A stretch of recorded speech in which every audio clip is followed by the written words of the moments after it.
And we are joined now by Chris Benoit's father, Mike, and Dr. Julian Bales from the Sports Legacy Institute. And thank you both for coming in. Mr. Benoit, I know that you have said this quest began for you because the darkness is simply so deep.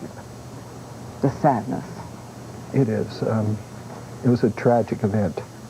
We not only lost our son, but our grandson. Also Nancy.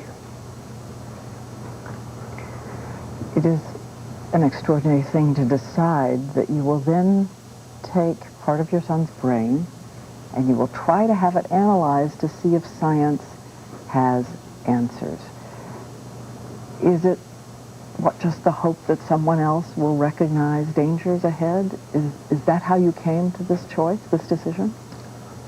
Well, first we needed an understanding because the person that did this is not the man we know and love. He was a loving father, loved his wife, loved his children. We had no understanding of how this could have happened. So it was important for us to investigate to see if there was a possibility that there was something that went terribly wrong with him.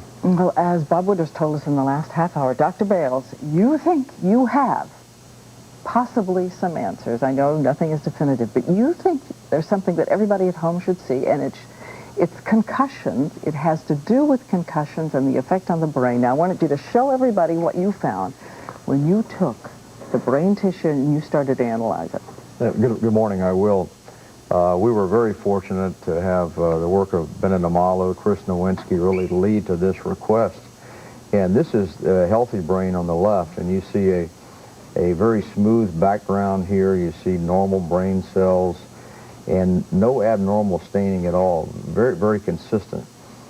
Here we see a very small section of Chris's brain, and you see these brown areas here against a very, very striking brown background here. And all of this area is staining for damaged brain cells. These are dead brain cells in their connection. And how much of this did you find? It was extensive throughout Chris's brain. It was striking and maybe shocking in the extent. Another example that you have, another contrast you have, is the brain of an Alzheimer's patient. You have said that this mimics some of the things you see in Alzheimer's patients, even in this young man. Well, it does exactly. And here you see an Alzheimer's patient, again, a very striking uptake of the brown dye. And this is a dye that you need to tell this protein, which indicates the previous damage. On the left, again, Chris's brain showing these ghosts of old neurons and their connections that you see here and here.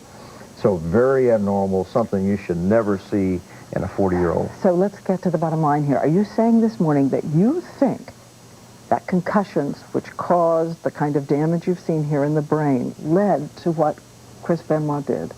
Well, we don't know for sure, certainly, but we think we have great anatomical damage here from previous trauma. We think that's the leading cause. And whether it had a psychiatric or a behavioral expression, we certainly think that's most likely. But I have to ask you both about the steroids, because we did read in the toxicology report that there was evidence of steroid use. Why would this be the contributing factor and not that? We know about steroid rage.